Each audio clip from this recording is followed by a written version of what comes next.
pues esta sesión de hoy. Gracias a los que os habéis apuntado. Muchas gracias, Julián, por acceder a hacer esta charla. Voy a presentar brevemente a Julián. Él estudió bioquímica en la Universidad de Murcia, hizo el doctorado en el Instituto de Neurociencias de Alicante, luego hizo varias estancias postdoctorales, quizás la más importante, quizás la más importante en Boston, donde estuve 5 años. Y regresando de las estancias postdoctorales, se empezó a trabajar en Barcelona, primero en la Universidad de Vallebrón. ¿Se oye más o menos? Sí, no sé de dónde sale ese ruido. Sí, están haciendo obras, pero bueno, sigo. Y a la actualidad dirige un grupo de investigación de modelos genéticos de la enfermedad en el IDIBEI, Institut d'Investigacions Biomèdiques de Bellvitge. Esto sería la primera presentación de Julián. Hay otra presentación que sería pues, que Julián Cerón tiene una gran pasión por el fútbol, que desde joven ha jugado en diferentes equipos, participó en la selección de fútbol universitaria y en varios equipos en diferentes etapas. Una cosa significativa de Julián es que tiene un blog muy interesante de raticos de fútbol, donde explica sus experiencias y su pasión en este sentido. Y ligado a este blog, cuando empezó la pandemia de coronavirus, pues intentó explicar las sensaciones de la sociedad en la pandemia, pues desde el punto de vista de su pasión por el fútbol. Hace poco publicó un libro con todas estas entradas y, bueno, pues le propusimos que si quería hacer una charla aquí en el instituto para explicarnos un poco toda esta cosa que realmente la hemos vivido todos. Así que muchas gracias, Julián, por aceptar y esperamos a ver qué nos explicas. Pues, moltes gràcies, Ramon, por la invitació i a donar esta xerrada i per la confiança. Avui serà la primera vegada que donaré una xerrada de divulgació i, bueno, fer-ho davant de científics de prestigi en l'ICM és una responsabilitat molt gran, però també és un honor.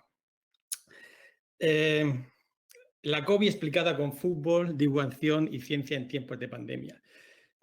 Obviamente, esta es una charla que voy a hablar de divulgación, pero delante de científicos, entonces, por lo tanto, voy a explicar, no voy a explicar cosas o no voy a divulgar cosas que no sepáis, pero sí que me gustaría hacer unas cuantas reflexiones sobre nosotros como científicos y también nosotros como sociedad. Esto que veis aquí es una columna que publiqué hace unas semanas en un periódico local de Murcia, en La Verdad. La columna se llama La piruleta y la vacuna. Y aquí hablaba de la necesidad que tiene la gente de tener una fuente de información de confianza. Y ponía el símil del niño al cual un extraño le ofrece una piruleta y de pronto el niño lo primero que hace es mirar al lado para tener algo de información de si esa persona es de fiar, si lo que le está dando es bueno. Y creo que los científicos estamos en esa situación, ¿no? Cuando miran a un lado para pedir información sobre qué es una PCR o qué es un virus y demás, creo que nosotros tenemos que dar un paso adelante, aunque no seamos especialistas ni en salud pública ni en virus ni demás, pues para explicar ciertas cosas. Este es el calendario del fatídico 2020 y están marcados las 12 semanas en las que estuvimos confinados y justo hace una semana hicimos el aniversario. Y si recordáis, cada semana de este confinamiento había un tema que nos preocupaba. Al principio eran los virus, los coronavirus, después las mascarillas, después cómo son los contagios, si se contagian los niños. Y yo lo que hice es que cada fin de semana escribía un artículo de divulgación sobre estos temas que nos iban preocupando semana a semana. Entonces, he estructurado la charla a través de estos 12 temas, porque yo creo que ahora tiene un valor, aparte de divulgación, tiene un valor histórico. A ver, yo no soy escritor, lo que he escrito y lo que tengo experiencia es escribir sobre fútbol. He autopublicado un par de libros que se llaman Raticos de Fútbol y también he participado en un libro solidario que se llama Balón Ubuntu, escribiendo un cuento de fútbol. Este es un libro, como digo, solidario y el dinero de este libro va para un campo de refugiados en Malawi. En Ratico de Fútbol, básicamente cuento experiencias personales en partidos de fútbol, pues muy importantes como una final de un mundial, una final de Champions y eventos que he tenido oportunidad de vivir en directo, pero desde un punto muy personal, explicando el ambiente y explicando un poco mi vida y temas y otros temas que me interesan, ¿no? En el epígrafe de Raticos de Fútbol 2 aparece esta cita de Eduardo Shaqiri, que bueno, creo que lo explica mejor que yo y básicamente lo que dice es que hay temas importantes en la vida como la muerte, la amistad, la angustia, en los cuales no resulta sencillo ingresar de frente y sin atajos. Él dice que el fútbol, como parte de esa vida que tenemos, es una puerta de entrada a esos mundos íntimos en los que se juegan asuntos más definitivos. En definitiva, el fútbol lo que nos puede servir es para, con la excusa de hablar de fútbol o de comentar cosas de fútbol, hablar de cosas ciertamente relevantes y en este caso, como puede ser el coronavirus. Creo que algunos de vosotros recordáis una campaña de la revista Libero que hablaba de explícalo con fútbol y bueno, yo creo que merece la pena verlo porque es una manera de un tanto cómica de cómo se puede explicar con fútbol temas importantes. La posesión del balón tiene que ser tuya. Toca, toca, toca, toca, habla, habla, habla. Si tú tienes la pelota, el rival no crea peligro. Así que toca, toca, toca, habla, habla, de lo que quieras, cualquier cosa. Cine, teatro, amigos, programas de televisión, focas, lo que sea. Pero toca, toca, toca, toca, habla, habla. Si tú tienes la pelota, el rival se cansa. Y si se cansa, no te pregunta por la boda.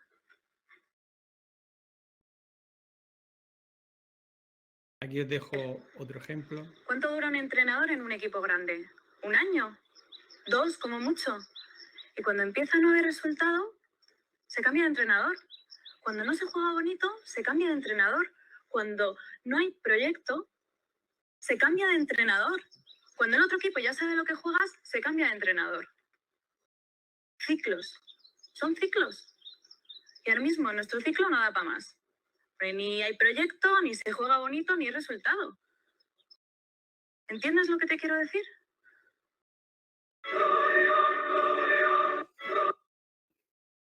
Bueno, pues con esto eso quería mostrar que bueno, el fútbol nos puede servir pues, para explicar de nuevo cosas más serias de una manera más relajada.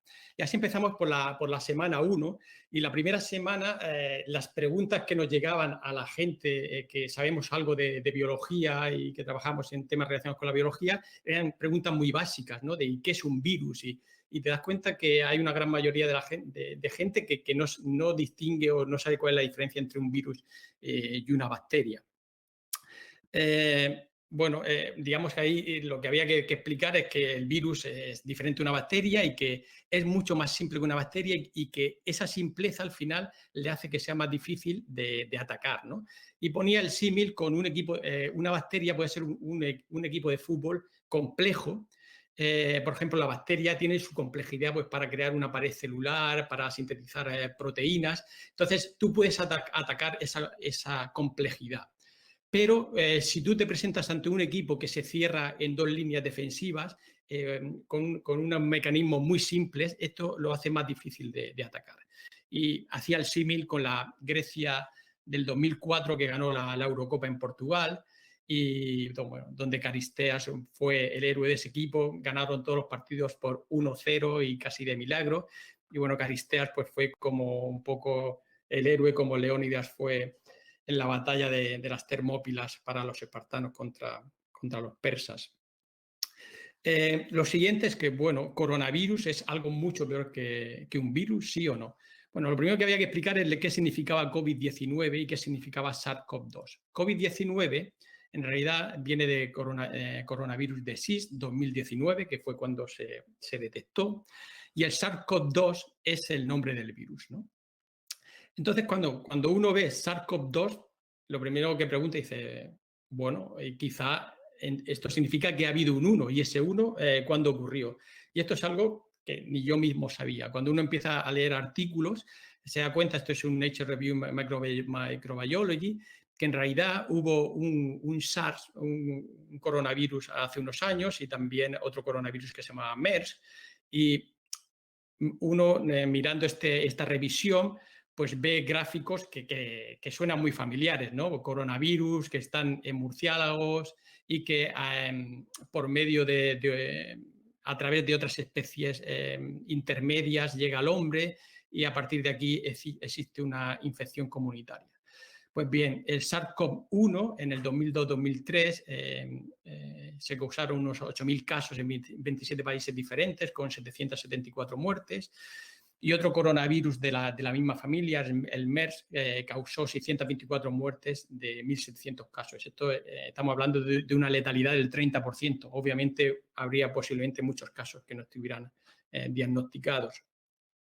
De nuevo, viendo cosas de este review, aquí podemos leer que dice que se necesita investigación para entender la epidemiología de estos virus y cómo se transmiten y identificar los reservorios y los huéspedes intermedios. Digamos que estamos avisados. Pero alguien puede pensar, bueno, es que esto estaba en artículos científicos y no todo el mundo tiene acceso a estos artículos, pero cuando uno va a la hemeroteca, ve esta portada del País, que es de abril de 2003, y vemos que en la misma portada del País tenemos esta noticia, un virus nunca detectado en humanos que causa la neumonía asiática. Tirando de hemeroteca, le tengo que agradecer a mi compañero Javier Márquez que me ha hecho esta labor de encontrarme estos periódicos. Aquí tenemos otro periódico del 2003, donde vemos aquí una infografía que nos recuerda mucho a cosas que hemos estado viendo ahora, ¿no? Coronavirus, que entra en célula, cómo se reproduce y cómo infecta los pulmones. Importantemente también dicen que se transmite a través del aire. Lo que nos ocurrió en el 2003, pues es algo parecido a las sensaciones que tuvimos cuando Roberto Baggio tiró el penalti definitivo del Mundial de Estados Unidos. Roberto Baggio fue el mejor jugador del Mundial y cuando tiró el penalti definitivo pasó esto. Un drama. Lo tiró fuera y Italia perdió el Mundial. ¿Y por qué pongo esto? Porque nosotros cuando vimos esto, era un drama, era una tragedia, pero había pasado a los italianos, pues bueno, dices, qué pena y pasas página.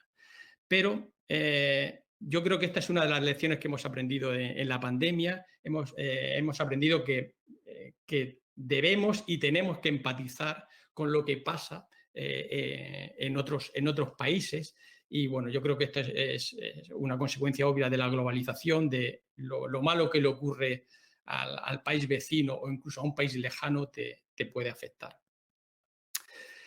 En realidad, de nuevo, en la primera semana es cuando surgían más incertidumbres y más preguntas. Lo que preocupaba, sobre todo, obviamente, es la letalidad, ¿no? Y bueno, ya lo dijo esta niña. Es un poquito peor porque no puedes respirar del todo, pero no pasa nada. Es mejor eso que morirse. ¡Es que me la como! El problema, realmente, la preocupación era morirse, ¿no? Y cómo han ido los fallecimientos en las 3 olas. Aquí veis este gráfico de fallecimientos en España. Veis que en la primera ola se alcanzaba una media de unos 900 muertos diarios, pero esta ola de muertes, digamos que duró bastante más tiempo que en la segunda y tercera ola. Pero esta letalidad en realidad estaba afectando a mayores de 80 años, principalmente. Cuando vemos gráficas como esta es para la población de Estados Unidos, pero se puede extrapolar a cualquier lugar del mundo. Esta es una gráfica de la letalidad y vemos que aquí en lila están los mayores de 80 años y vemos cómo, con mucha diferencia, son los más afectados por la muerte por coronavirus. En realidad, nosotros desde la primera semana lo que estábamos haciendo era proteger a nuestros mayores, ¿no? Y de eso rápido nos dimos cuenta porque eran los más afectados y especialmente mayores de 80 años, como mi papá que está aquí y que aprovecho para felicitarle en el Día del Padre, con sus nietos, que tiene 81 años. Y bueno, yo creo que se ha hablado mucho de como sociedad, de cómo nos hemos portado, que no nos hemos portado bien, portado mal. A ver, yo hoy quiero mandar mensajes positivos y creo que lo hemos hecho bien en general. Y realmente hemos hecho lo que teníamos que hacer, que era sacrificarnos todos para proteger a nuestros mayores. Algo así hizo el club de la Roma con Totti. Totti es un jugador que estuvo toda su vida jugando para la Roma. Él con 35 años ya no era muy productivo, pero la Roma lo mantuvo 5 años más y el día que se retiró, pues lo retiró con el respeto que se merecía. Y con esto quería lanzar esa pregunta ya en la primera semana, ¿no? Si realmente merecería la pena ser de un equipo que no respeta a sus veteranos o ser de un país que no protege a sus ancianos.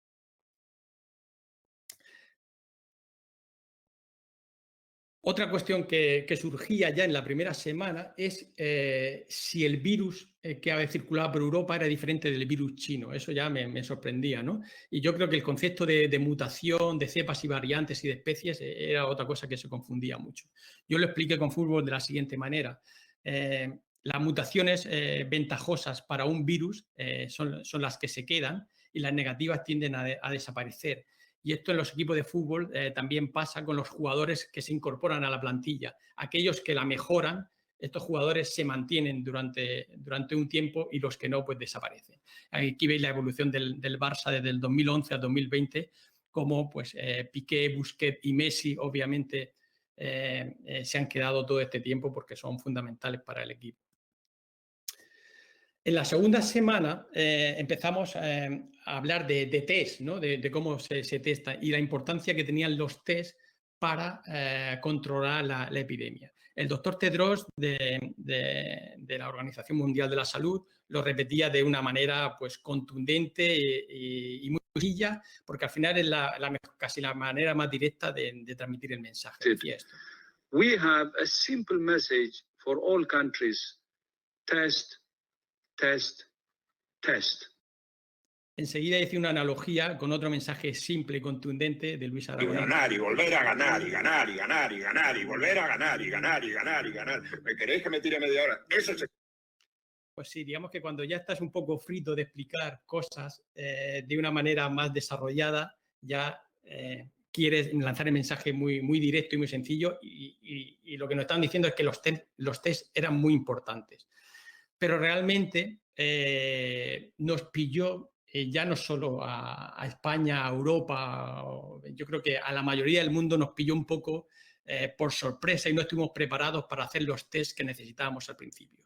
Aquí en la gráfica de la izquierda veis una gráfica de muertes por millón y en las tres olas pues para distintos países y veis cómo bueno, en la primera ola pues hubo un montón de fallecimientos, la segunda y la tercera. En la gráfica de la derecha lo que estáis viendo es una gráfica de los casos reportados por millón. Obviamente, para saber que hay un caso tienes que hacer un test. Y veis que en la primera ola el número de casos reportados son muy bajos porque se hacían muy pocos test, ¿no? Esto lo he sacado de una página web, se llama Our War in Data, que os recomiendo que la miréis porque realmente se ven cosas muy, muy interesantes. Por ejemplo, esto viene de esta página web, estos son los test que se hicieron de COVID por miles de personas en el mundo. Veis que Islandia empezó a hacer los test en la primera y conforme va avanzando el año se van haciendo más test en distintas partes del mundo, pero como que realmente en Europa cuando se empezó un poco a espabilar y a hacer un gran número de test fue a partir del verano y en otoño. Esto puede ser que coincidiera también con la aparición de los test rápidos. Pero obviamente hemos fracasado a nivel de infraestructuras sanitarias a nivel global, salvo pocas excepciones, para poder testar lo que deberíamos de haber testado. Y espero que de esto hayamos aprendido. Aquí mismo en Cataluña, si recordáis, hubo un programa que se anunciaba un platillo, el programa Orfeo, para hacer muchas RT-PCRs que se retrasó y realmente no empezó hasta mediados de mayo o algo así, ¿no? Entonces, reaccionamos muy tarde y eso es algo que nosotros los científicos nos costaba entender porque casi todos tenemos máquinas para hacer real-time PCR en nuestros institutos y bueno, se reaccionó bastante mal. Uno de los conceptos claves que había que explicar para que se entendieran los test es la diferencia entre un antígeno y un anticuerpo, ¿no? Un antígeno es un provocador, es algo que provoca la reacción de un anticuerpo, ¿no? Entonces hablaba de Materazzi, un jugador italiano, como el provocador, el antígeno, y los anticuerpos eran Zidane y Ibrahimovic. ¿Por qué decía eso? No sé si recordáis que antígeno Materazzi se acordó, digamos, de manera poco adecuada de la hermana de Zidane en la final del Mundial y Zidane reaccionó inmediatamente inhibiéndolo. Esto fue una reacción rápida, por eso llamo a Zidane IgM, porque IgM es el primer tipo de anticuerpo que aparece. En cambio, las inmunoglobulinas G aparecen más tarde. Y por eso llamo a Ibrahimovic una inmunoglobulina G, porque él también, ante una provocación de Materazzi unos años antes, que le hizo una entrada muy dura, digamos que se la guardó 3 o 4 años y le hizo esta entrada que fue una patada de taekwondo que mandó a Materazzi directamente para el hospital. La tercera semana empezaron la preocupación de las mascarillas, porque no había mascarillas, había que salir a la calle a comprar. Yo recuerdo bajar con bragas de estas de invierno y de vez en cuando te veías a alguien con una mascarilla súper sofisticada y decías, pero bueno, ¿y cómo se consiguen las mascarillas? ¿De dónde salen? Esto es otro punto a favor también de la sociedad, porque hubo mucha gente que se puso a fabricar mascarillas y a coser. Esto que tenéis aquí, esta mascarilla verde, me la envió mi primo Ernesto de Murcia, porque sacó la máquina de coser y se puso a hacer mascarillas para la gente y fue la primera mascarilla que me llegó. ¿Qué estaba pasando con las mascarillas? Las pocas que había organizaciones, gobiernos y demás que estaban haciendo acopio de mascarillas y los sanitarios realmente tenían pocas mascarillas, ¿no? Era como una pirámide invertida. Esto lo asemejé en mi blog con la pirámide invertida, con este libro que habla de la pirámide invertida del fútbol, que habla de cómo el fútbol evolucionó desde una pirámide invertida donde se jugaban con 5 delanteros hasta el fútbol actual donde se juega con 1, 2 delanteros o ninguno. También hice un símil del valor de las mascarillas en referencia a porteros. Bueno, tengo que decir que en todos estos artículos, obviamente, cito referencias bibliográficas, porque esto le da un rigor, pero yo estas referencias bibliográficas lo que hago es digerirlas y para explicarlas, ¿no? En este artículo en concreto, lo que se hizo es, se utilizaron distintos tipos de mascarillas y se utilizaron partículas del tamaño del coronavirus SARS-CoV-2, y se vieron las que pasaban a través de los distintos tipos de mascarillas. Pues bien, la FFP2 o N95 en América eran las que realmente paraban más partículas, pero luego la quirúrgica no iba mucho más atrás. Pero la gran sorpresa es que mascarillas caseras también atajaban bastante y también podían ayudar. A la mascarilla casera le llamé Guevara, que era un portero de El Salvador, que el pobre en el Mundial 82 de España, en el primer partido, Hungría le metió 10 goles. Pero en realidad luego se demostró que estas mascarillas caseras Guevara no eran tan malas. La semana 4 hablé de números, ¿no? Porque muchas veces oíamos de números que eran difíciles de entender. Por ejemplo, si a nosotros nos hacen una prueba con un palito para sacarnos una muestra de coronavirus, nos pueden llegar a sacar hasta 700 millones de moléculas de ARN del virus, ¿no? Y lo asemejaba con un número tan bestia como el clásico en su momento álgido de la época de Mourinho y de Guardiola. Lo llegaron a ver 650 millones de espectadores en el mundo. Un número que es muy importante para entender todo lo que está asociado con la COVID-19 es el número reproductivo básico, o la R0, que posiblemente muchos lo habremos visto en prensa. La R0 indica el número de contagios provocados por una sola persona. Así, por ejemplo, en la gripe, la R0 es de 1, significa que una persona de media infecta a otra persona. En cambio, con el SARS-CoV-2, el R0 es de 3. Esto lo expliqué. La ventaja que tiene el SARS-CoV-2, por ejemplo, con el SARS-CoV antiguo, que tenía una R0 un poco más baja, dependía de esta proteína espiga. Este es el virus de aquí, con esta forma de corona, y estas espigas que aparecen por aquí son las que se unen al receptor AC2 en las células humanas y facilita la internalización del virus dentro de la célula.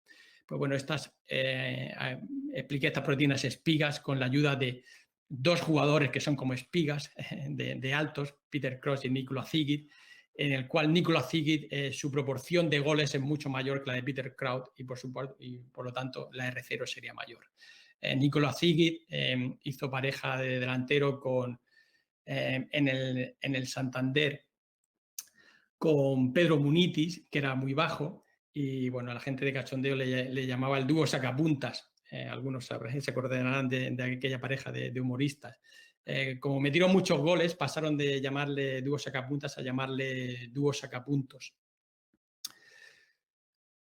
¿Por qué un número reproductivo básico de 3 del SARS-CoV-2 es muy importante? Como os decía, si la gripe tiene un valor de 1, esto significa que si una persona puede contagiar a otra, ¿no?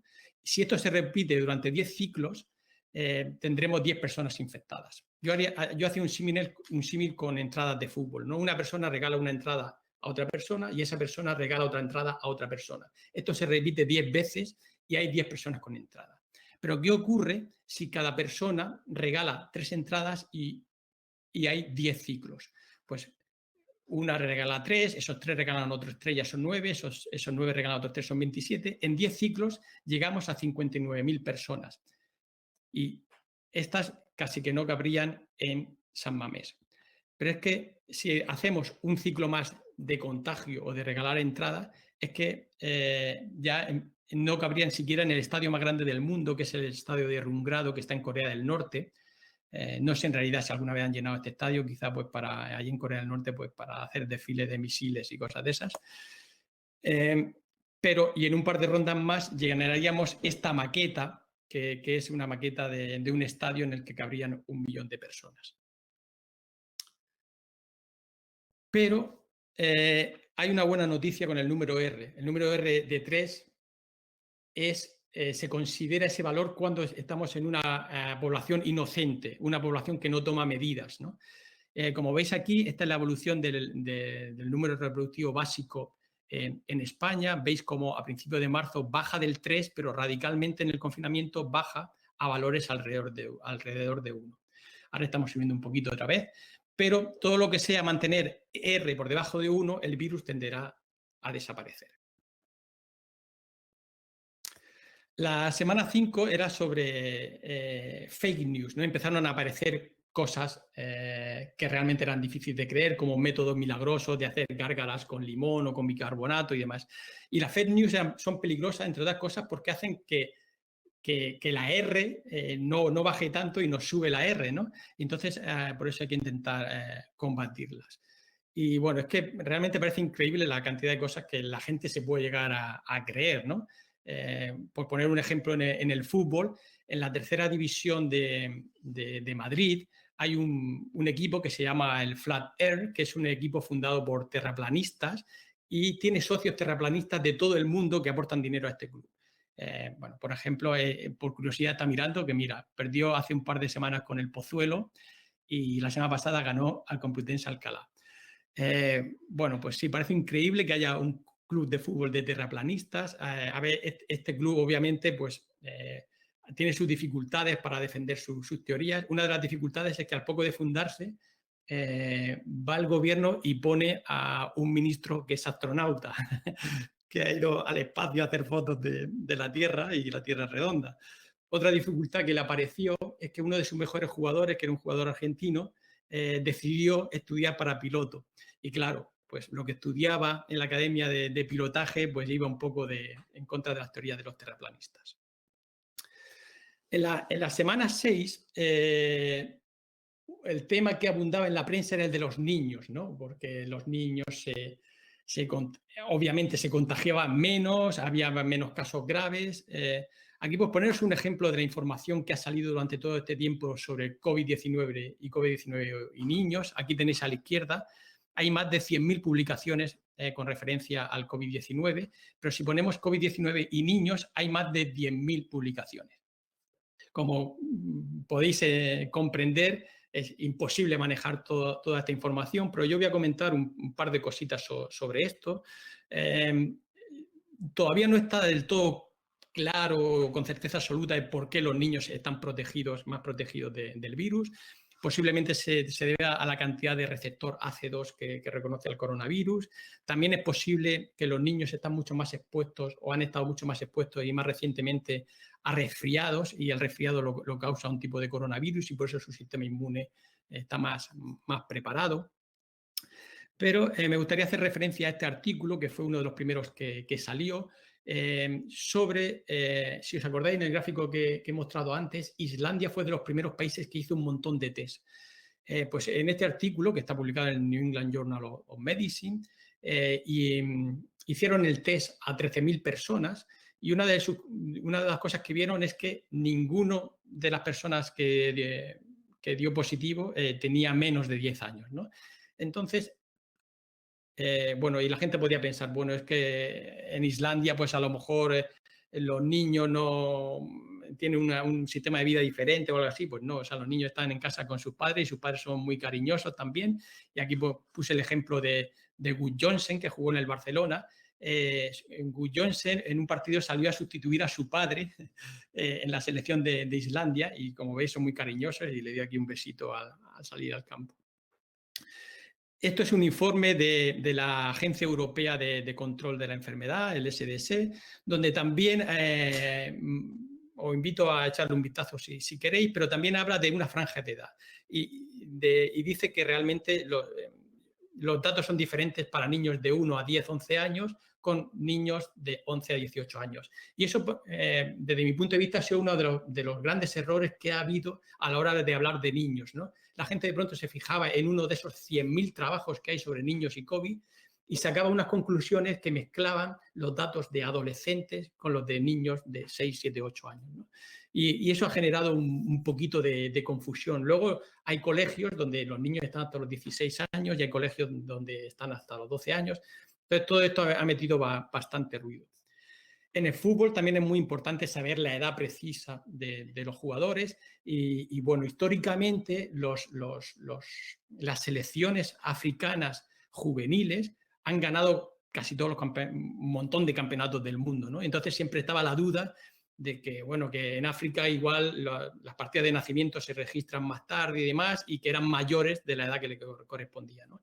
Y hay una anécdota muy simpática sobre la selección de Zambia sub-17, porque un jugador que metió un gol, lo entrevistaron de la selección sub-17, lo entrevistaron después del partido y dijo que ese gol se lo dedicaba a su mujer y a sus 3 hijos. Entonces, claro, a eso dijo, hostia, pues este igual es un poco mayorcito. Y bueno, efectivamente hicieron las investigaciones pertinentes y expulsaron a Zambia. Hoy en día, con técnicas de resonancias óseas, se puede determinar con precisión la edad de los niños. La semana 7 era sobre los aerosoles, ¿no? Y porque empezamos a ver se empezaba a ver datos de que realmente los contagios ocurrían sobre todo pues, por el aire, ¿no? No sé si recordáis al principio del confinamiento los protocolos que nos llegaban de cómo lavarnos las manos. Yo recuerdo ver vídeos de estarte lavando las manos más de 1 minuto y bueno, es que estos protocolos realmente algunos eran más complejos que montar un mueble de Ikea, ¿no? Y yo creo que pronto nos dimos cuenta o percibimos que la infección no venía tanto por tocar cosas como por el ambiente. Os recuerdo posiblemente cuando llegaba un paquete de Amazon, lo poníamos ahí en cuarentena o cuando subíamos de supermercado que limpiábamos las cosas y demás, ¿no? Yo creo que se ha confirmado que la vía principal de transmisión del virus es el aire. Y bueno, aquí mencionaros este artículo en Nature donde utilizaron una PCR especial que se llama la Droplet Digital, que básicamente lo que hace es identificar moléculas de ARN en el ambiente. Entonces, esto lo hicieron en un hospital en Wuhan, en China.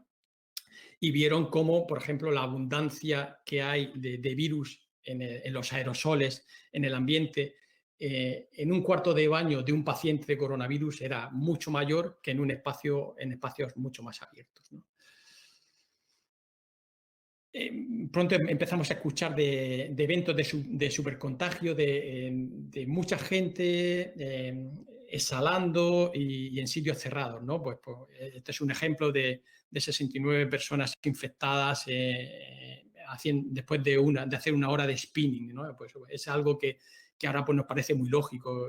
Muchas personas encerradas en un espacio pequeño durante una hora y todas respirando muy fuerte, pues hubo contagios muy fuertes, también en coros.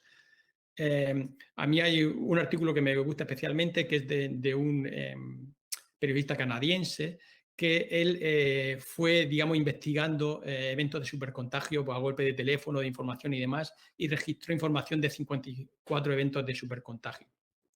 Estos eventos ocurrían en funerales, en reuniones cara a cara, en servicios religiosos, también, sobre todo de estos evangélicos que cantan y demás en voz alta, pero digamos que la palma de todo se lo llevaba las fiestas, ¿no? Y bueno, en su momento en y símiles con Ronaldinho, que era un gran festero, o Mágico González, que salía de fiesta en Cádiz con su amigo Emilio, que era un amigo enano. Y bueno, tanto Mágico González como Ronaldinho lo hubieran pasado muy mal en época de confinamiento por lo que le gustaba salir. En la semana 8 hice una pequeña reflexión sobre si el fútbol realmente podía ayudar, porque volvió la liga y yo lo que pensaba es que la liga podía ayudar porque iban a hacer a una población muy grande, iban a hacer test de PCR cada 3 días y eso era una información muy valiosa y nos podían ayudar a saber cómo se producían los contagios y demás, ¿no? La decepción fue grande porque la liga realmente no hizo nada al respecto, pero sí que he encontrado cosas interesantes del fútbol americano, de la liga NFL. En el fútbol americano, bueno, aparte de que todos los clubes han hecho donaciones millonarias para la comunidad y para el coronavirus, pues en la liga NFL a los jugadores le ponían como un reloj que medía o cogía información de la distancia que había entre distintas personas en el tiempo que estaban de concentración y demás. Y con esto sacaron un montón de datos y escribieron un artículo y, por ejemplo, vieron que gracias a esos chips, que un contacto menor de 15 minutos con un contagiado a distancias cortas era suficiente para producir una infección. A ver cómo voy de tiempo.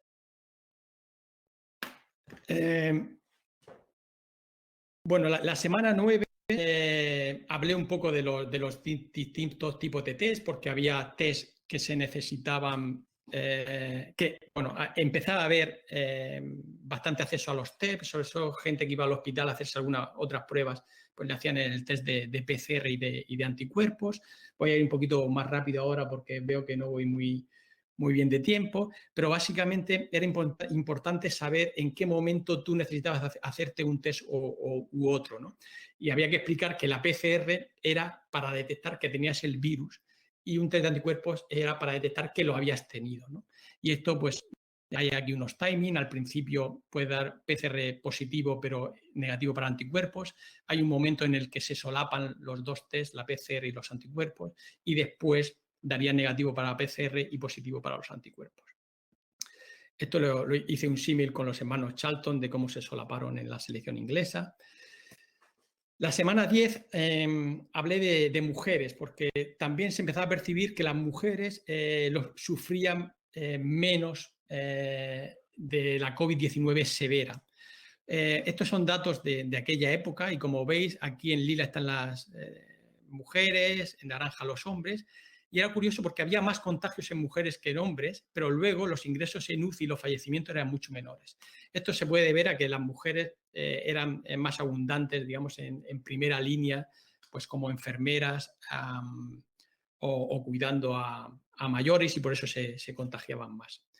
Entonces decía que este trato de favor a las mujeres podía ser un guiño del coronavirus gracias en agradecimiento a June Almeida, que fue la persona que descubrió el coronavirus. Como veis, vio estos virus que tenía esta forma de corona y por eso los llamó coronavirus. June Almeida no tuvo fácil su carrera científica, no pudo terminar sus estudios y trabajó como técnica de laboratorio, pero al final consiguió el reconocimiento. En fútbol también ha habido mujeres que no lo han tenido fácil, como es el caso de Nita Carmona. Nita Carmona es una mujer que para jugar al fútbol se tenía que vendar los pechos y cortarse el pelo porque las mujeres no podían jugar al fútbol. Y esta es una foto que se hizo aprovechando un día de carnaval y por fin se pudo vestir de mujer marcando sus curvas como futbolista y con una pelota. Y esto en ese capítulo hace un poco una reflexión de que estas mujeres no lo tuvieron fácil en el siglo pasado, pero bueno, todos sabemos que en el siglo presente las mujeres siguen teniendo problemas para desarrollar sus carreras profesionales en comparación con los hombres y bueno, las mujeres para jugar al fútbol también tienen sus dificultades. De hecho, el fútbol profesional masculino volvió con todas las medidas de seguridad y demás. La liga masculina volvió, pero la liga femenina no la dejaron volver. La semana 11 vino un tema muy importante que era el de las vacunas, ¿no? ¿Qué vacunas estaban apareciendo y cuáles se estaban investigando? Y bueno, aquí habría que decir que las vacunas funcionan y ponía el ejemplo de la polio, que en el 1988 había 350.000 casos de polio y gracias a las vacunas pues ahora mismo está prácticamente erradicada, hay 33 casos en el 2018. Una persona que tuvo poliomielitis fue Garrincha y las personas que sufren que padecieron este virus, digamos que hay las consecuencias son graduales, pero una muy común es una parálisis de los músculos de una sola de las piernas. Y esto le pasaba a Garrincha. La pierna izquierda la tenía mucho más delgada y era un poco patizambo, pero curiosamente era uno de los mejores regatadores de la historia del fútbol. Y dicen que es que los defensores miraban los pies y como los tenía apuntando así un poco para Cuenca, era difícil de defenderlos. Esta es una revisión reciente de las vacunas, normalmente los tiempos que llevaban para producirse. Como sabéis, hay 3 fases clínicas, la 1, la 2 y la 3, y se puede llegar hasta tardar 10 o 15 años en producir una vacuna. Aún así, cuando está a punto de llegar, si hay algún fallo en la última fase, algún pequeño problema, como ocurrió, por ejemplo, con la vacuna del dengue, las vacunas se retiran. Esto en fútbol ha pasado también otras veces. Ha habido jugadores que prometían mucho, como Mario Rosas en el Barcelona o el Trinche Karlovic en Argentina, pero al final hay pequeños detalles que hacen que no lleguen y que no culminen. Y bueno, pues resulta realmente impactante que si normalmente se tarda 10 años o 15, nosotros ya hayamos sido capaces de crear una vacuna en 12 meses, ¿no? Pero bueno, para rápido fue el inventor o al que se le llama descubridor de las vacunas, que es Jenner, que básicamente hizo la fase número 1, la 2 y la 3, la hizo toda de golpe utilizando al hijo de su jardinero, que se llamaba James. Básicamente, Jenner lo que dijo es, imagino, pillaría al padre jardinero despistado y dijo, bueno, Jaimito, ven para acá, que te voy a hacer una cosa. Y lo que hizo es inocularle un virus de la viruela de las vacas. ¿Por qué hice esto? Lo hizo porque Jenner observó que las mujeres que se dedicaban a ordeñar las vacas que tenían la viruela vacuna estaban inmunizadas ante la viruela humana. Entonces él cogió y la viruela vacuna se la inoculó al niño del jardinero y después al niño del jardinero más tarde le inoculó la viruela pero la humana y vio pues que estaba protegido, ¿no? Entonces se saltó las 3 fases clínicas de la vacuna a la torera. Obviamente esto hoy en día sería impensable. En fútbol ha habido casos en los que alguien se ha saltado todas las fases de golpe y como por ejemplo el hijo de Gaddafi, el dictador libio, él a base de dinero se compró, digamos, una posición en la plantilla del Perugia y llegó a jugar un partido en la primera liga italiana contra la Juventus. Bueno,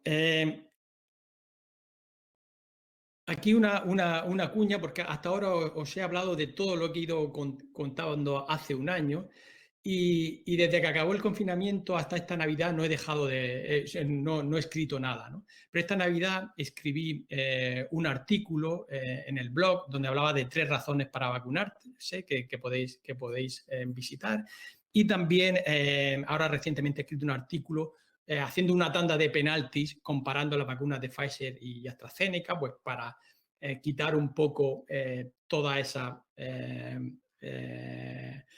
publicidad negativa que hay sobre AstraZeneca y bueno, decir que después de la tanda de penaltis quedan empatados. Esto lo podéis ver o si queréis después en las preguntas lo podemos comentar. Simplemente comentaros datos que para mí son muy importantes. En los ensayos clínicos, cuando se hacían las comparativas, hay 2 cosas. Primero, se está comparando poblaciones de unas 15.000 personas vacunadas, algo así. Y segundo, los ensayos clínicos de cada una de las vacunas se hacen en poblaciones diferentes que no se pueden comparar y en momentos diferentes y en lugares físicos diferentes. En cambio, en el Reino Unido ya hay como 7-8 millones de personas vacunadas con Pfizer y 7-8 millones de personas vacunadas con AstraZeneca. Y aquí tenéis este artículo de The Economist donde muestran que tanto la vacuna de Pfizer como la de AstraZeneca protegen al mes de la vacunación hasta un 80% de la enfermedad sintomática y de la hospitalización.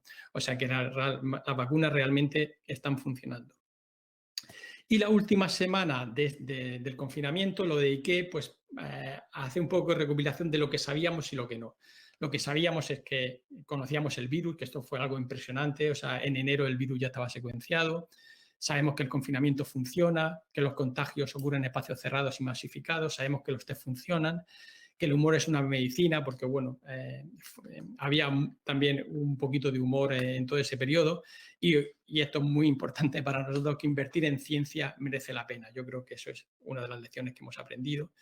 Lo que no sabíamos es si había una predisposición genética o geográfica, por qué el COVID-19 a veces se complica. Eso todavía no lo tenemos muy claro. ¿Cuánto dura la inmunidad? Parece ser que por lo menos la inmunidad unos meses aguanta, pero habrá que esperar más tiempo para ver realmente cuánto dura. Hay una publicación de esta misma semana donde parece ser que en las personas mayores la inmunidad puede durar un poquito menos y quizá entonces habría que vacunar de nuevo. Y estaba el interrogante de si iban a venir las vacunas, si iba a haber una segunda ola y cómo sería la nueva normalidad. Pues bueno, las vacunas ya están aquí. No solo no hubo una segunda ola, sino que hubo una tercera. Y la nueva normalidad, yo decía que todo este periodo iba a ser un poco como jugar en la niebla, ¿no? Y hablaba de una anécdota de un portero que en Inglaterra una vez se acabó el partido, se suspendió por la niebla y él no se enteró y siguió unos minutos debajo de la portería, ¿no? Por ser cautos. Y bueno, en realidad todos estos meses hasta ahora para nosotros ha sido un poco así en todas nuestras acciones, ¿no? Como conducir bajo la niebla, pues siendo muy prudentes y teniendo mucho cuidado porque no sabíamos en qué momento nos podía pasar algo peligroso. Y una última mención para las variantes del virus. Este es un esquemita que hice sobre cuando empezaron a aparecer las variantes. Y bueno, las variantes normalmente son de mutaciones de cambio de sentido, de un aminoácido que pasa a ser otro aminoácido, y la mayoría importantes afectan a la proteína espiga. En concreto, en zonas relacionadas a su unión con el receptor AC2 de las células humanas.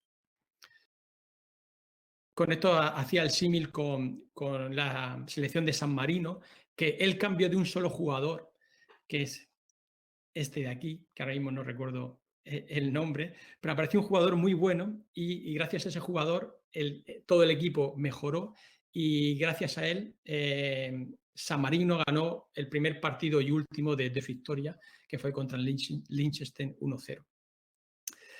Entonces, las variantes, pues eso es algo que nos está preocupando, ¿no? Entonces, ¿por qué nos preocupa? Porque, bueno, nosotros cuando estamos expuestos al virus, generamos anticuerpos para que lo neutralicen. Aquí tenéis la proteína espiga, aquí tenéis el receptor de las células humanas, pero digamos que si estamos expuestos al virus también generamos anticuerpos contra otros epítopos del virus. ¿Qué ocurre cuando tenemos una mutación? Pues cuando tenemos una mutación como esta de aquí, obviamente hay algunos virus que ya no van a funcionar, ¿no? Cuando nosotros estamos expuestos a una infección natural, generamos anticuerpos contra la proteína espiga y contra todo el virus. Si nosotros tenemos una respuesta inmunitaria solo contra la proteína espiga, generaremos anticuerpos solo contra la proteína espiga. Esto de las variantes yo lo he visto en prensa, hay gente que ha dramatizado demasiado, que ha metido demasiado miedo y que creo que ha sido un poco irresponsable. Y creo que realmente no estábamos tan mal. ¡Que los engañen! Eso no me gusta nada. No caigan en la trampa. Que si no hacen ver que son del Barça, no los leería nadie ni los escucharía nadie. O sea que, al loro. Que no estamos tan mal, hombre. Pues eso, yo pienso que no estamos tan mal. ¿Y por qué no estamos tan mal? Pues al loro, pues mira, por lo siguiente. Primero, las variantes lo que producen es una reducción de la eficiencia o pueden producir una reducción de la eficiencia de los anticuerpos que tenemos, pero no la eliminación de la eficiencia. La segunda buena noticia es que las variantes o la capacidad de mutar tiene un límite y posiblemente la presión evolutiva que ha tenido este virus ha sido brutal y posiblemente no haya mucho margen de mejora para el virus en estas variantes.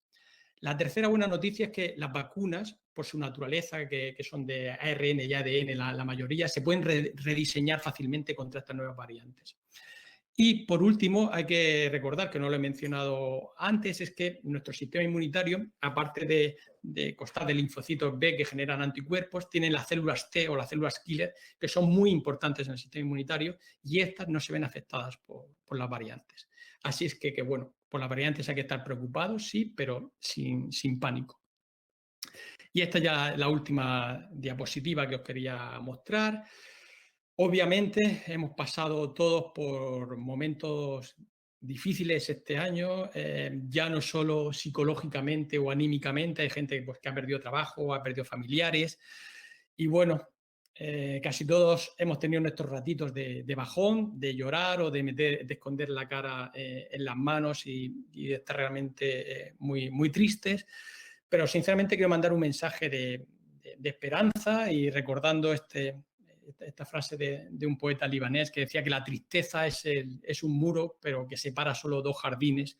Y creo que realmente estamos saltando ese muro y nos adentramos en un jardín. Así es que con esto simplemente quería agradeceros vuestro tiempo y desearos en esta primavera que viene y este verano y este final de año que disfrutéis de los buenos raticos que sin duda van a venir. Gracias por todo.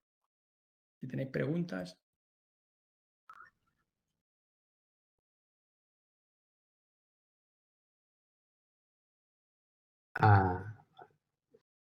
Julián. Sí. Sí. Bueno, muchísimas gracias por la presentación. Ha sido impresionante, súper gráfica y muy interesante. Me ha gustado muchísimo. Ahora la gente igual va a poner preguntas por aquí. Yo para empezar, hablabas ahora al final del tema del optimismo con las variantes y así. En principio, este virus realmente tiene una incapacidad de mutar de una manera tan fuerte como otros virus, ¿no? Como el de la gripe, que realmente cada año viene una gripe diferente. Esto es un tema estructural del virus, ¿no? Creo. Correcto, eso es así. Desde el principio también, de esa época del confinamiento, o sea, es impresionante las cosas que sabíamos ya durante las 2 semanas del confinamiento. Ya se decía que, porque se hacía un seguimiento del virus, que su capacidad de mutar no era tan grande como tú dices, como la del virus de la gripe y demás. Esto pues, tiene unas implicaciones a largo plazo interesantes de que obviamente las vacunas haya que ir cambiándolas, pero quizás no con la frecuencia con las que se cambian, por ejemplo, las vacunas de la gripe, que prácticamente cada año hay que hacer vacunas diferentes.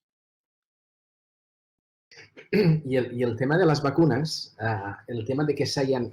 realmente yo, en mi entorno, hay gente que duda de las vacunas y que no lo tiene claro y te pregunta, ¿me tengo que vacunar? Y estas cosas que yo me pongo un poco nervioso porque no entiendo esas preguntas. Pero creo que el argumento más grande de la gente es de que estos 15 años se han reducido en un año, ¿no? Y esto la gente lo lee y le crea unas suspicacias tremendas. ¿Cómo lo contestas esto? Sí, bueno, es algo a lo que estoy entrenado a contestar porque es algo que llevo contestando desde Navidad. Digamos que uno puede utilizar argumentos más profundos o científicos o darle datos si tienes el tiempo, ¿no? Y bueno, por ejemplo, decir que todo esto que ha aparecido en un año no ha aparecido de la nada, porque, por ejemplo, hay 10 o 15 años de investigación en ciencia básica detrás. Por ejemplo, el ARN, la protección que tiene el ARN en las vacunas, de unos descubrimientos de ciencia básica, cambiar y de poner unos pseudouracilos que lo hacen más resistente a ese ARN y demás. O sea, que en realidad no es realista del todo de que esto ha pasado en un año. Esto hay un conocimiento que se ha acumulado y ahora se ha ejecutado. Pero cuando tú llegas a una situación donde con argumentos científicos y demás ves que estás ahí pinchando en huesos, mi argumento es el siguiente, es decir, vale, no lo hagas por ti, pero hazlo por el equipo, hazlo por tu familia, hazlo por tus mayores, hazlo por tus compañeros de trabajo, hazlo por tu entorno, hazlo por nosotros. O sea, juega en equipo, no seas egoísta y pasa el trago de hacer algo que quizá no te agrada mucho por todos nosotros, ¿no? ¿Y esto lo convences? Porque realmente este punto de... Ese toque. A mí me sorprende que la gente no lo tenga más integrado, ¿no? De que hay un punto social y la gente se cree muy lista y no ve este punto social. No lo entiendo. Sí, yo creo que, ya digo, ese argumento sí que puede, yo lo veo más eficiente. Mira, aquí hay algunas preguntas en el chat. Hay una pregunta de Estela y creo que igual está un poco relacionado. Dice, ¿qué le dirías a una persona que está convencido de las teorías negacionistas para hacerle pensar y ayudarle a que salga de este estado? La verdad es que es algo muy complicado porque, a ver, una persona que cree que la Tierra es plana, yo qué sé, hasta por dónde le entras, no sé. No, es muy complicado, ¿no? Y entonces, gente que cree, bueno, en Murcia, bueno, yo soy murciano y somos especialistas en noticias, en noticias no muy agradables y una de ellas es, bueno, este presidente de la Universidad Católica de Murcia, ¿no? Que hablaba de que con la vacuna nos metían un chip para controlarnos, ¿no? Entonces, hostia, no sé. No sé, tendría que pasear con esa persona un rato, conocerla, porque es que me parece ciencia ficción, pero esas personas existen, es lo que decía, ¿no? Con esto de fake news, o sea, existe gente que se cree eso, me parece increíble, pero yo ahí de verdad que llego a una situación un poco de bloqueo porque no sé cómo entrarle. Bueno, y las fake news que tienen esta capacidad de dispersión y después que hay un fragmento social de gente que le interesa pensar estas cosas. Realmente es lo que buscan, ¿no? Y no entiendes muy bien por qué. No sé cuál es su búsqueda, ¿no? Aquí hay una pregunta muy larga de Pep. Dice, hay un efecto interesante que es el miedo de los gobernantes. No sé. Bueno, no puedo. Dices que...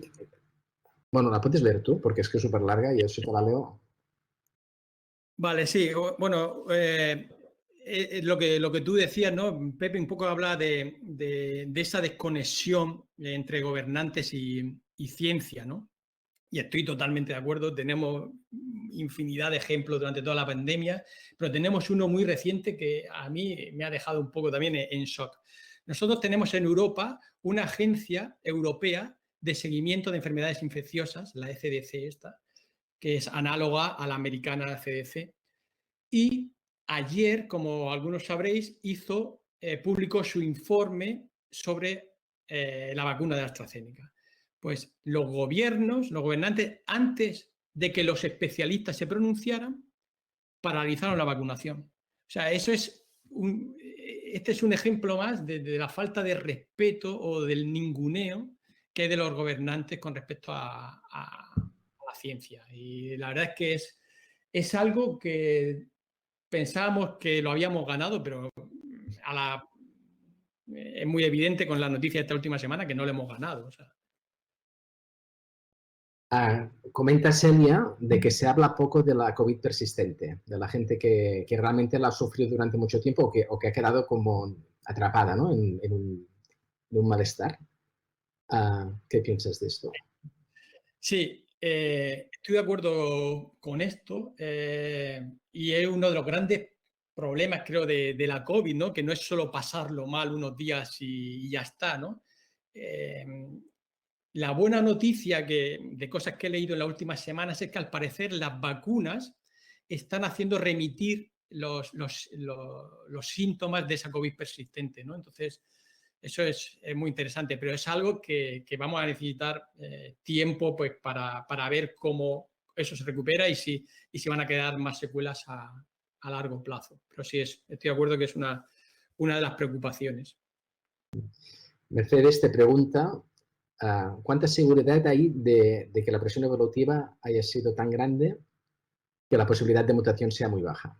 Que es una de las cosas que tú comentabas, ¿no?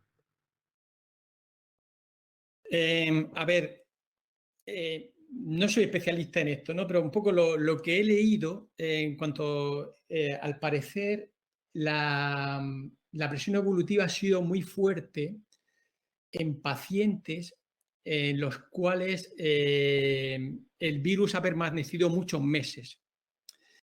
Una de las cosas que nos llamaba la atención es que había gente que un mes más tarde, 2 meses más tarde, seguía dando PCR positivo. Esto en pacientes que están tomando fármacos inmunosupresores ocurría. Entonces, claro, tú estás teniendo al virus durante mucho más tiempo en el organismo y tiene muchas más posibilidades de adaptarse para mejorar, ¿no? Y esta ha sido una de las cosas que ha podido presionar para que aparezcan estas variantes. Hay otra pregunta de Silvia Jolie, que te dice si podemos tener la esperanza de que pase con la gripe española, que en 2 años desapareció, porque parecía, bueno, se supone, creo que porque se había alcanzado la inmunidad de grupo. Un poco sería lo que estamos esperando. A ver, yo una de las cosas que decía en mi blog y que dejaba claro es que opinar o dar una opinión sobre algo de lo que va a pasar o no va a pasar es como tirar un penalti a lo Panenka. Y los jugadores, la gente que ha jugado al fútbol sabrá lo que es una cosa muy, muy arriesgada, que si la cuelas o aciertas eres el rey, pero como te la para el portero eres un desgraciado absoluto, ¿no? Entonces, opinar sobre esto es muy complicado. Lo que sí puedo decir que a mí personalmente me llama la atención es que los 2 coronavirus primos hermanos de este anteriores desaparecieron. Es verdad que no se extendieron tanto, pero desaparecieron. Entonces, por ahí se podría abrir una vía a la esperanza de que dentro de X tiempo este virus pudiera desaparecer. El tema de la gripe española está claro por qué desapareció. ¿Realmente es un tema de inmunidad de grupo o...? Pues la verdad es que lo desconozco, Porque fue una cosa súper salvaje, ¿no? Vale, bueno, Celia dice que no entiende el tema de relacionar la vacuna con disminuir los síntomas de esta gente que tiene el COVID durante tanto tiempo. Pero bueno. El por qué las vacunas... Sí, porque las vacunas, has dicho que el tema este de la gente que tenía la enfermedad durante mucho tiempo, el tema de las vacunas les iba a mejorar. ¿Cuál es el mecanismo de esto? Pues no lo sé, tampoco es el mecanismo. Y la verdad es que lo tengo que leer porque, bueno, si miras un poco la bibliografía o así, haces un Google, o sea, yo he visto las noticias, pero no he leído un artículo. O sea, tengo que decir que igual que durante las 12 semanas del confinamiento tenía una torre de artículos del COVID, los iba disectando y demás, últimamente no he leído tanto, sigo un poco más las noticias y lo que te comentaba un poco esa posibilidad, pero el artículo científico lo desconozco, ¿no? Y es muy importante también saber qué artículo es, ¿no? Entonces, digamos, nosotros los que trabajamos en ciencia sabemos distinguir lo que es un Nature, un Cell o un New England Journal of Medicine y lo que es un preprint de un grupo que nadie lo conoce y demás, ¿no? Entonces, no sé realmente dónde ha salido esa noticia. La he escuchado, pero no sé dónde ha salido, pero lo leeré. Ahora tienes aquí una pregunta de un tal C. Elegans Bético, que seguro que lo conoces tú, que dice, ¿crees que habrá una nueva ola tras la bajada que estamos experimentando actualmente? Bueno, eso es otro penalti a lo Panenka, ¿no?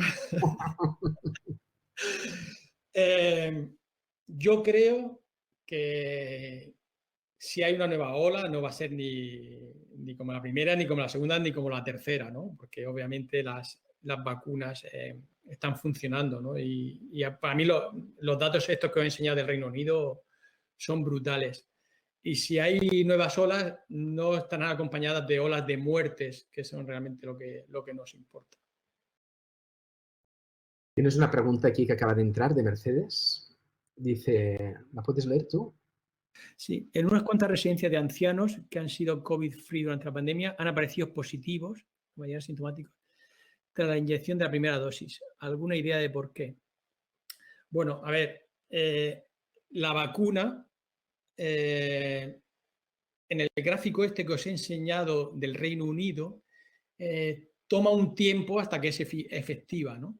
Entonces, estamos hablando de que están vacunando a millones de personas. Entonces, puede haber casos en que en una residencia vacunan y a la semana, cuando todavía no está protegido, pues se contagian. Eso puede pasar. También hay que pensar que incluso cuando la vacuna ha pasado un mes y ya estás protegido, tiene una protección del 90-95%. O sea que no es una protección del 100%, ¿no? Entonces, esto es lo que puede pasar. ¿Qué pasa? Que la prensa aquí, yo creo que también señala mucho las excepciones, ¿no? Sí, como científicos, vivir en un mundo probabilístico, ¿no? De que las cosas, la probabilidad es importante, cuesta mucho de entender, porque encontrar un caso y le haces una noticia, ¿no? Eso es. Bueno, yo creo que quizás ya podemos ir cerrando. Te aconsejo después de que leas el chat, porque realmente hay muchas felicitaciones. Yo creo que has hecho un trabajo extraordinario en recoger toda esta información, ponerla de una manera tan fácil para que se entienda y además ligarlo con lo que te venía de gusto, que era con el fútbol. Muchísimas gracias. Decirle a todos que bueno, el libro está gratuito en Google Docs, como ebook. Luego, si alguien quiere leer en papel, sí que ya lo tendría que comprar en Amazon y demás. Pero lo tenéis todo gratuito y luego todos los artículos de estas 12 semanas están en el blog también, si alguien tiene curiosidad, sobre todo porque ahí doy las referencias científicas de los datos y demás. Muy bien, pues muchísimas gracias, Julián. Muchas gracias. Muchas gracias.